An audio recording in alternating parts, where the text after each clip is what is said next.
un instrument de guerre. J'ai brisé par toi des nations, par toi je détruis des royaumes. Est-ce que vous voyez ça? J'ai détruit des royaumes. Ça c'est Israël qui parle. Par Dieu, il a détruit des royaumes. Maintenant il continue.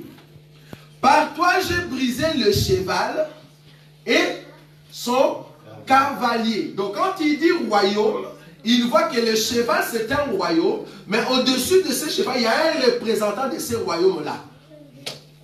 Donc en Exode, on dit c'était Pharaon et l'Égypte.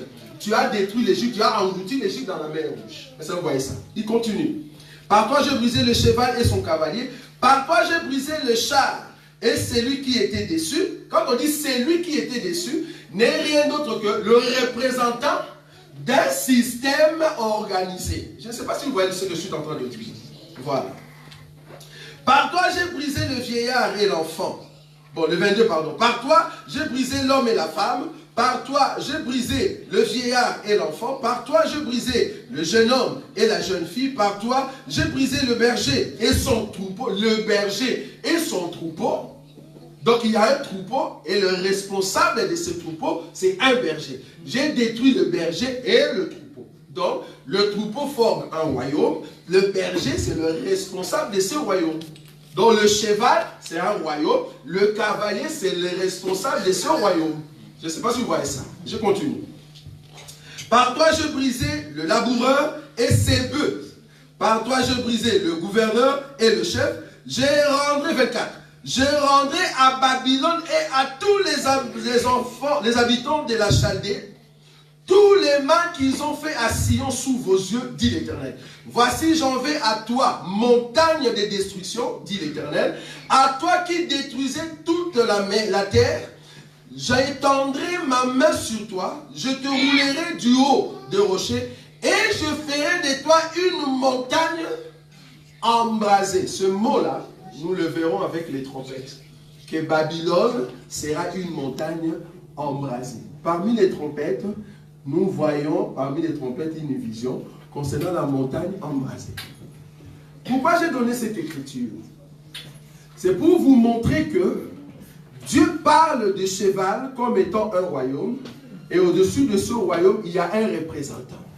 Le représentant, c'est lui, les cavaliers. Il a tout un système organisé. Vous êtes d'accord avec moi? Maintenant, regardez en fait l'écriture de Jérémie chapitre 9. Allons là. Jérémie chapitre 9. Jérémie chapitre 9. C'est quoi ces royaumes-là avec son cavalier? Et qu'est-ce qu'ils ont en main? Jérémie chapitre 9, je commence à partir du 3e verset. Je commence à partir du 2e, c'est mieux. Oh, si j'avais au désert une cabale de voyageurs, j'abandonnerais mon peuple et j'en m'en éloignerais. Car ce sont tous des adultères, c'est une troupe de perfides. Ça, c'est le verset 2. Le verset 3. Ils ont la langue tendue comme un arc. Est-ce que vous voyez ça? Et lancent les mensonges. Ce n'est pas par la vérité qu'ils sont puissants dans le pays, car ils vont de méchanceté en méchanceté, et ils ne me connaissent pas, dit l'Éternel. Je vous ai donné ici le cheval avec le cavalier. Le cavalier en question tient l'arc. La Bible nous explique que l'arc, c'est une bouche. Ça, c'est la nourriture. Bibliquement parlant, quand on dit arc, n'allez pas chercher l'arc dans les dictionnaires. Parce qu'on va te dire l'arc, c'est en forme de C, on met un trait, on va tirer. Tu n'as pas l'explication. Dans la Bible, quand on dit arc, c'est une bouche. Quand on dit langue, ce sont des flèches. La langue, ce sont des flèches. L'arc, c'est une bouche. Donc cet homme qui a l'arc, langue des traits, mais des traits comment? Mensongers. Mais Dieu aussi nous donne aussi la bouche et nous lançons par la langue des traits, mais pas mensongers. Mais nous laissons quoi? La vérité. Et c'est vous voyez ça. Donc l'homme de Dieu a aussi une bouche. Et par sa langue, il lance des flèches, mais des flèches qui annoncent la vérité. Mais ici, on dit la personne, quand on parle ici dans Jérémie, qui a aussi sur la tête, il y a un cavalier, et que ces cavaliers, on nous donne l'arc. L'arc en question, c'est d'annoncer les mensonges. Ce n'est pas d'annoncer, au fait, la vérité. Pourquoi nous disons ça? Parce qu'ici, on dit, il a vu un cheval blanc, et le monsieur qui était au-dessus avait l'arc, et une couronne lui a donné. On lui a dit, va en vainqueur. Ce n'est pas notre Seigneur Jésus. Nous continuons. J'étais au verset 3. Ils ont la langue tendue comme un arc et lancent les mensonges. Ce n'est pas par la vérité qu'ils sont puissants dans le pays, car ils vont de méchanceté en méchanceté et ils ne me connaissent pas, dit l'Éternel. Alors je prends le verset 8. J'ajoute au fait dans Jérémie chapitre 9 le verset 8. Leur langue est un trait meurtrier. Ils ne disent que de mensonges. De la bouche, ils parlent de paix. Est-ce que vous voyez ça? De la bouche, ils parlent de paix à leur prochain. Et au fond du cœur, ils lui dressent des pièges.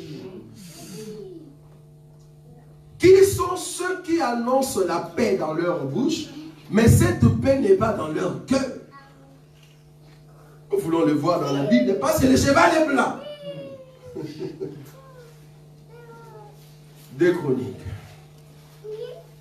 2 Chroniques. Quand nous disons que la Bible, ce n'est pas un livre de géographie, c'est-à-dire je commence au Congo, après le Congo, ça sera Congo-Brazzaville. Quand Congo-Brazzaville, non. La Bible, quand tu commences en Congo, il te dit, va d'abord en Afrique du Sud, reviens sur l'Équateur, quand tu montes à Algérie, redescends. Donc c'est comme ça.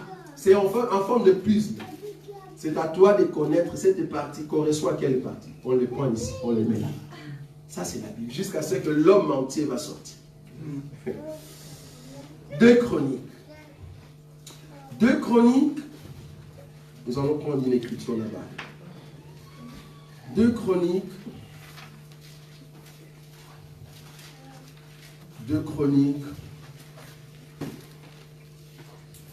Chapitre 18. Je crois que je dois aller plus vite. Bon, espérons. 2 Chroniques, chapitre 18. Je prends le verset 18. Nous voulons voir qui sont ceux qui ont en fait l'arc, mais cet arc ne lance que des mensonges. Et ils sont blancs. En d'autres termes, ce sont des gens, quand tu les vois, tu dis, waouh, ils sont purs. Ils annoncent la pureté. 2 Chroniques, chapitre 18, le verset 18. Et Michée dit, écoutez donc la parole de l'Éternel. J'ai vu l'Éternel assis sur son trône, et toute l'armée des cieux se tenant en sa droite et à sa gauche. J'aime ça. À sa droite et à sa gauche.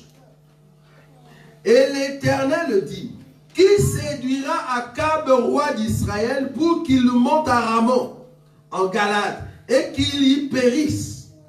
Il répondit l'un d'une manière, l'autre d'une autre.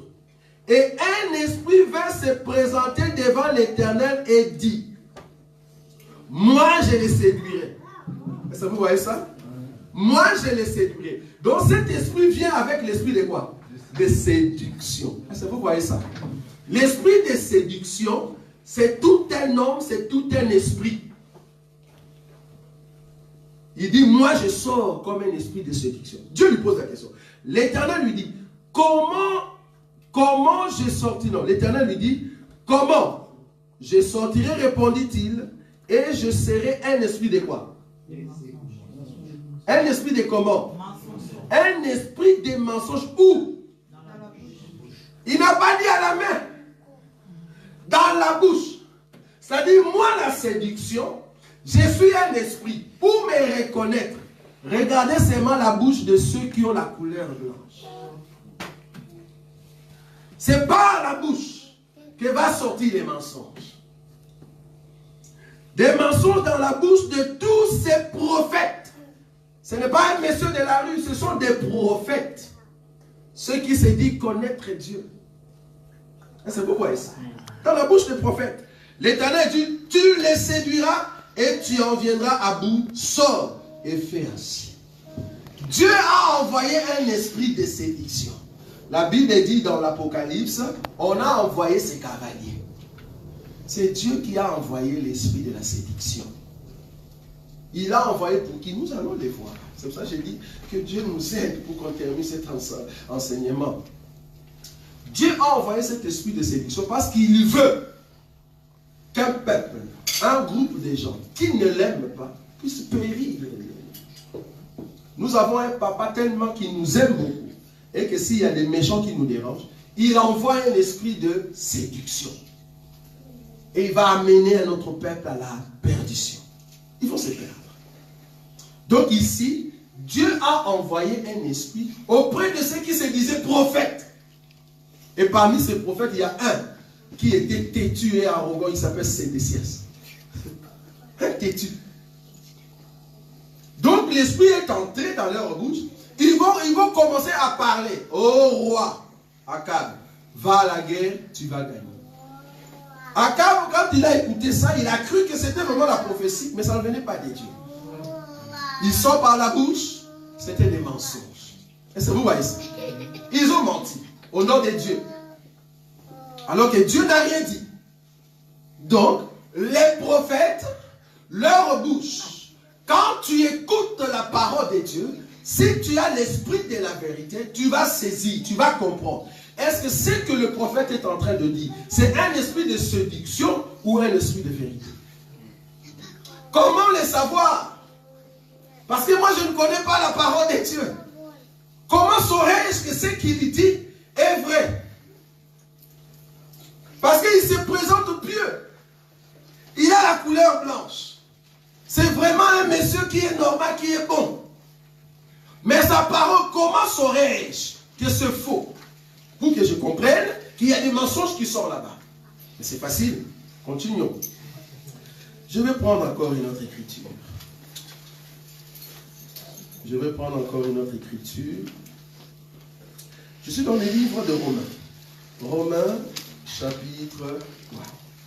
Romains chapitre 16. Romains 16. Romains 16.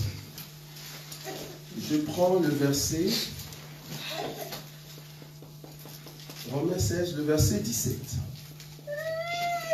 Je vous exhorte, frères, à prendre garde à ceux qui causent de divisions et de scandales au préjudice de l'enseignement que vous avez reçu. Éloignez-vous d'eux, car de tels hommes ne servent point Christ, notre Seigneur, mais leur propre ventre. Et par de paroles douces et flatteuses, ils séduisent le cœur des simples. Vous avez vu ça ou pas? C'est Paul qui parle. Donc ces gens-là, ils viennent où? Parce que Rome ici, Paul parlait à l'église qui était à Rome. Donc il dit, oh église de Rome, attention, il y a des gens qui vont venir, mais ces gens, ils vont parler avec de paroles douces, mais ils ne travaillent pas pour le Seigneur. Ils travaillent, nous allons voir, que c'est par leur ventre. De quand ils viennent, ils savent comment soutirer de l'argent. Soutirer de l'argent. J'ai rencontré 2 hommes de Dieu dans ma vie. Ils ne vont pas m'échapper dans ma pensée. Ils étaient extraordinaires. Ils savent comment soutirer de l'argent. Donc, il y a un qui est au fait pasteur responsable. Et à chaque fois qu'il veut soutirer de l'argent, il appelle ces messieurs-là. Et le monsieur est spécialiste à comment gagner de l'argent dans les ventres des gens. Et il vous donne cette écriture que vous êtes des poissons. Dieu a mis de l'argent à l'intérieur de vous. Mais il faut que Pierre vienne. Il jette afin que vous ressortiez. Et si vous donnez cet argent, Pierre ne peut pas vous manger bien. Il va vous remettre dans l'eau. Vous allez continuer, vous allez encore manger beaucoup d'argent. Et là, les peuples disent Amen. Comme ils n'ont pas la révélation, les fidèles deviennent des poissons. Si seulement ils savaient que il y a un enfant qui a amené 5 pains et 2 poissons.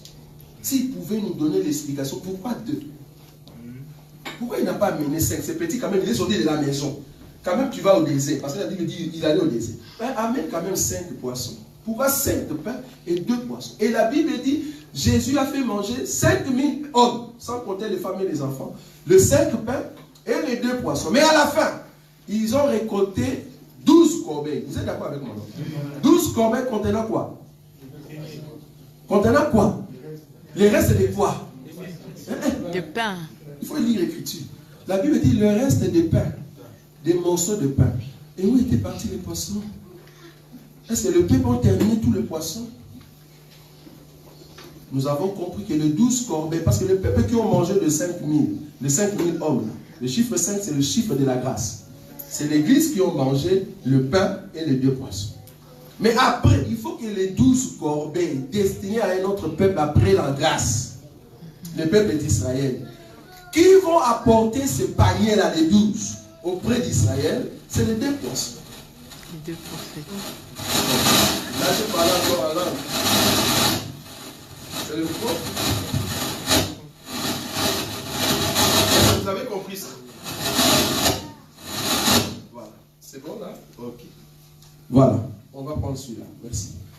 Je disais, 5000 hommes, sans compter les hommes et les femmes, cela représente l'église aujourd'hui, qui mange le vrai pain que Jésus a multiplié. Et les 2 poissons n'est rien d'autre qu'à la loi et au témoignage. Vous êtes d'accord? Mais à la fin, il faut que les 2 poissons prennent les 12 corbeilles et l'amènent à Israël, parce que nous, les 5000 hommes, nous partirons en enlèvement. Vous êtes d'accord avec moi? Or, après l'enlèvement, je suis ici.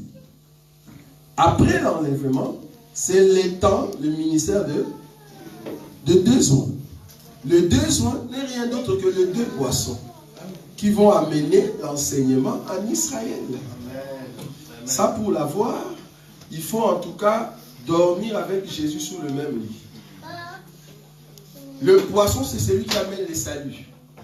Donc le poisson que Pierre a pris dans l'eau, nous disons que c'est un poisson qui vient donner les rachats. Parce que Jésus voulait payer l'impôt. Qui va payer l'impôt pour Jésus et Pierre? Il faut que ce soit un poisson qui a des starters. La Bible dit starter. C'est-à-dire qu'il y a 2 monnaies pour 2 personnes. Donc les salaires pour 2 personnes. Or, ce poisson-là qui donne les saluts pour 2 peuples n'est rien d'autre que le Seigneur Jésus. Amen. C'est lui le poisson qui est sorti de l'eau. Comment est-ce que les peuples vont devenir des poissons? Que Dieu nous aide.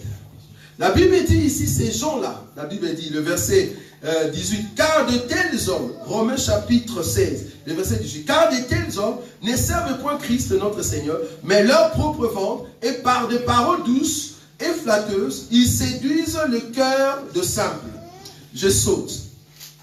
Je prends 1 Timothée. Bon, allons rapidement. 2 Timothée chapitre 3. 2 Timothée chapitre 3. Nous sommes en train d'expliquer la séduction. C'est quoi la séduction? 2 Timothée. 2 Timothée. 2 Timothée chapitre 3. Nous allons essayer d'aller un peu vite. 2 Timothée chapitre 3. 2 Timothée chapitre 3. Je lis rapidement. C'est un verset que vous connaissez, vous allez lire à la maison. On va partir du 1er jusqu'au 13e. Sache que dans les derniers jours, il y aura des temps difficiles, car les hommes seront égoïstes, amis de l'argent, fanfarons au temps, blasphémateurs, rebelles à leurs parents, ingrats, irréligieux, insensibles, déloyaux, calomniateurs, intempérants, cruels, ennemis des gens de bien, traîtres, emportés, enflés d'orgueil, aimant le plaisir plus que Dieu, ayant l'apparence, c'est ici que je voulais dire, 5, ayant l'apparence de quoi? Donc ils sont blancs, ayant l'apparence de la piété, mais régnant ce qui en fait la force, éloigne-toi de ces hommes-là. Amen. Amen. C'est au dernier jour. Quand on dit dernier jour, ne voyez pas que nous voulons aller en enlèvement. Non. Quand la Bible dit dernier jour, quand est-ce que le dernier jour a commencé? Ne dis pas que non, c'était en 2002. Non. Quand la Bible dit au dernier jour, veut dire après la croix jusqu'à l'enlèvement. Pourquoi je dis ça? Pierre aussi, le jour de Pentecôte, il a dit, c'est ce que le prophète avait dit par Joël. Hein, le prophète Joël a dit par l'Esprit, au dernier jour, vos enfants, au dernier jour. Donc c'est que ils faisaient le jour de la Pentecôte, c'était déjà au dernier jour. Mais depuis Pierre a dit ça jusqu'aujourd'hui, 2019. Donc nous sommes encore au dernier jour. Est-ce que vous voyez ça? Quand on dit dernier jour, c'est au temps de la grâce. C'est ça le dernier jour. Donc au dernier jour, les gens, après la croix, les gens ne vont plus aimer la vérité. Pourquoi? Parce qu'il y aura des hommes qui vont venir avec la séduction de la parole. Donc, le premier sceau annonce après la croix l'arrivée d'un peuple, d'une organisation, d'un homme qui est au-dessus d'une organisation, qui se présente comme étant pieux, ayant Jésus, mais en réalité, dans leur bouche, sortent quoi? La séduction, les mensonges. Au nom de l'Éternel, ils travaillent pour leur ventre. Bon, l'écriture que je voulais lire pour terminer, bon, je crois que nous aurons beaucoup de temps prochainement, parce qu'à 14 ans, on doit terminer. C'est ça, non, frère? Waouh, que Dieu nous aide. 1 Timothée, quand même, chapitre 4. Comme ça, on va bien voir qui est au fait cette organisation aujourd'hui. Parce que cette organisation, c'est une mère qui a ses enfants. Ça va? 1 Timothée, chapitre 4, le verset 1er. Mais l'Esprit dit expressément que dans les derniers temps, quelques-uns abandonneront la foi pour s'attacher à des esprits séducteurs et à des doctrines des démons par hypocrisie, de faux docteurs portant la marque de flétrissure dans leur propre conscience. Qu'est-ce qu'ils disaient ces docteurs? Ils prescrivent de ne pas se marier et de s'abstenir d'aliments que Dieu a créés pour qu'ils soient pris avec action de grâce par ceux qui sont fidèles et qui ont connu la vérité. Car tout ce que Dieu a créé est bon et rien ne doit être rejeté pourvu qu'on le prenne avec action de grâce. Il y a un élément très important ici qui dit que ces gens-là, au dernier temps, ils vont dire aux gens de ne pas se marier. Bon, pour aller vite, je m'aurais te dit que le cheval blanc en question, c'est Babylone. C'est Babylone et le monsieur qui est au-dessus de Babylone. Quand nous disons Babylone dans la Bible, Babylone veut dire un système religieux qui a commencé depuis la croix et qui va aller jusqu'à même au temps de Désoin. Le système en question aujourd'hui est dirigé, excusez-moi pour ceux qui sont là-bas, ici nous disons la vérité. Le système babylonien, aujourd'hui, selon Apocalypse, chapitre 17, que nous allons lire, la Bible dit ceci. Apocalypse, chapitre 17, les derniers versets. Le verset 18. Et la femme que tu as vue, parce que cette femme c'est Babylone, et la femme que tu as vue, c'est la grande ville qui a la royauté sur le roi de la terre. Cette écriture ici, c'était au temps des gens. Quelle est la grande ville qui avait l'autorité sur tout le roi de la terre au temps des gens? C'est Rome. Donc la femme qui est assise sur la bête, qui est au fait le royaume babylonien, n'est rien d'autre que Rome, au-dessus duquel il y a un cavalier qu'on appelle le pape. C'est une femme, c'est une maman. Elle porte les mensonges et elle a des enfants. Tous ces pasteurs que vous voyez en toge, soi-disant, ils ont mis des croix partout. Dans leurs églises, il y a des croix. Ils ont suivi leur maman. C'est Babylone avec ses filles. Nous ne sommes pas des Babylone. La Bible nous dit, sortez au milieu d'eux. On n'a pas besoin de porter des chapelets, frère. On n'a pas besoin de voir de vestes avec le signe de croix. Nous n'avons pas un Jésus qui est sur la croix. Nous avons un Jésus qui est sorti de la croix. Amen. Donc l'église catholique, c'est la mère. C'est l'esprit de Babylone. C'est le cheval blanc qui se présente comme ayant Jésus. Ils n'ont pas le Seigneur. Ils ont l'acte et les mensonges. Et elle est en train d'avoir des enfants. Tous ces pasteurs qui annoncent les mensonges. La Bible dit, on a trouvé chez elle le sang de tous les saints. Quand vous annoncez la vérité, c'est l'église catholique qui va vous tuer. Amen. Et moi, je suis prêt que l'église catholique me tue. Amen. L'église catholique joue aujourd'hui le rôle d'amener beaucoup à la perdition. On lui a donné ce pouvoir. Il doit partir pour vaincre. Et il va vaincre qui? Ceux qui n'ont pas l'enseignement. Si vous n'avez pas l'enseignement, vous allez vous perdre.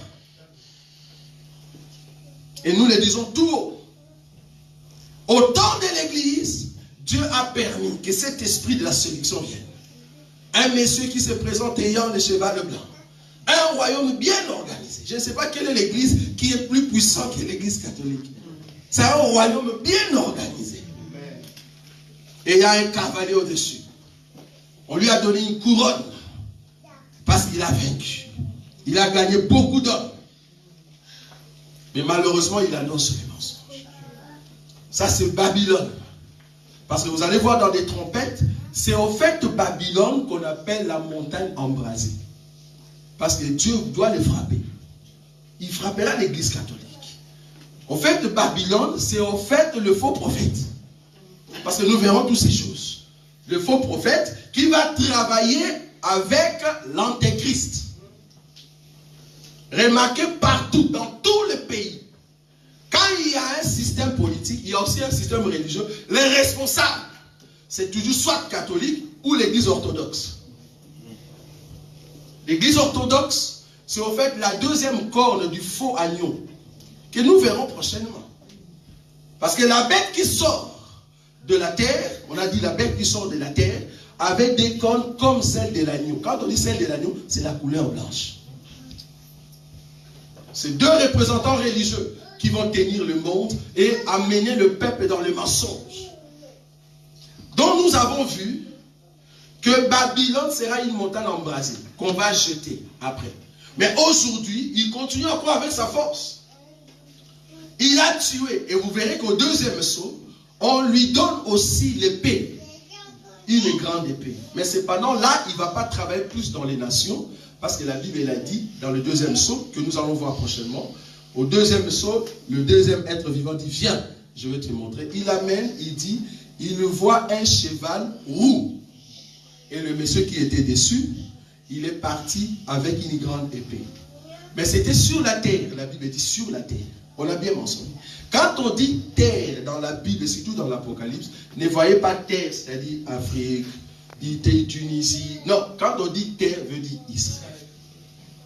Donc le deuxième cheval, c'est un cheval qui va amener la confusion en Israël pour qu'il y ait des djihadistes. C'est là-bas qu'on va s'asseoir très bien. Parce qu'aujourd'hui, nous avons aussi des djihadistes noirs. Quand je dis djihadiste, ne voyez pas un monsieur avec des bombes. Un djihadiste, c'est toute personne qui vient au milieu de vous. Vous croyez que c'est un homme bien, c'est un frère bien, mais il est en train de vous bombarder des mensonges et vous fouiller l'église. L'église est coupée en deux. Un djihadiste spirituel. On a vu des djihadistes spirituels. La Bible l'appelle cheval roux. Et quand on dit roux, donc on veut parler de Ésaü, c'est-à-dire Édom. Que Dieu vienne en aide pour que cet enseignement nous puissions le terminer. Amen. Amen. Nous sommes debout. Il nous reste encore 10 minutes. Prochainement, nous viendrons pour expliquer, en fait, où terminer la dernière partie de ce cheval blanc. Et nous allons essayer de voir, en fait, le deuxième saut, c'est-à-dire le cheval roux. Nous avons nos yeux fermés. Seigneur, tu vas élever la voix, tu dis, Seigneur, je veux que cette parole, je puisse les comprendre, que personne ne puisse m'amener en enfer, que personne puisse ôter ce que j'apprends avec toi, car la séduction est en train de régner sur la terre, et beaucoup d'hommes vont s'allier, vont aller après cette séduction. Mais moi, je sais que je t'appartiens, je veux tenir ferme avec la vérité. Prie au nom de notre Seigneur Jésus. En même temps, nous appelons le pasteur, bienvenue, il va passer devant nous. Prie, prie, prie, prie, bien-aimé, prie, prie. Dis, Seigneur, j'ai besoin de ta vérité. La vérité qui nous console, la vérité qui nous donne la force.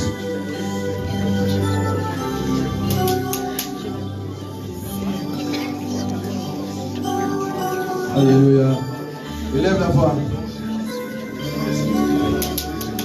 Oui, chante avec nous. Alléluia. Oh, Zamio, oh, Ekinamone, Mozalisi, Ganola.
Père, que de telles paroles deviennent rares, surtout dans ces temps de la fin. Et Seigneur, tu as invité ton peuple. Et aujourd'hui, nous pouvons simplement dire que nous avons tout reçu et que nous sommes dans l'abondance. Tu ne veux pas que ton peuple soit dans l'ignorance.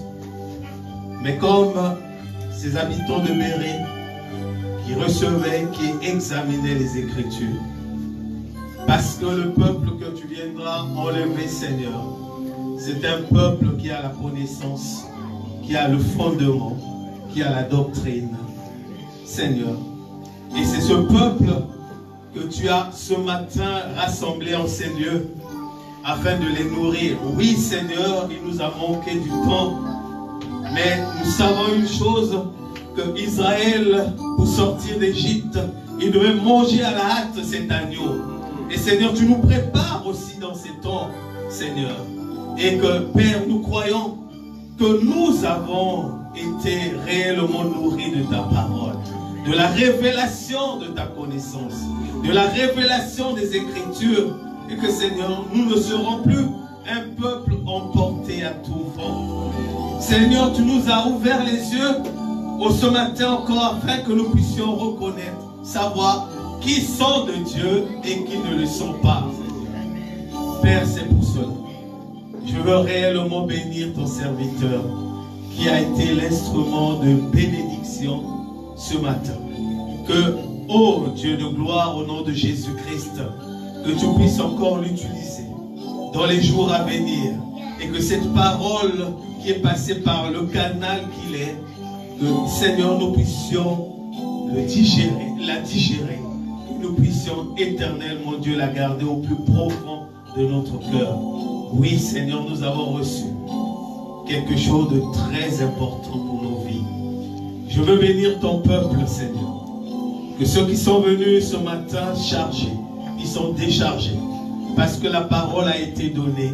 Et cette parole délivre. Les malades, Seigneur, ce matin, repartiront guéris dans le nom puissant de Jésus-Christ. Merci éternellement, Dieu, encore pour les jours à venir, pour les réunions, Seigneur, que tu as programmées, afin que nous allions de gloire en gloire, de victoire et en victoire. Dans le nom puissant de Jésus-Christ, notre Seigneur et notre Sauveur. Amen. Amen. Amen.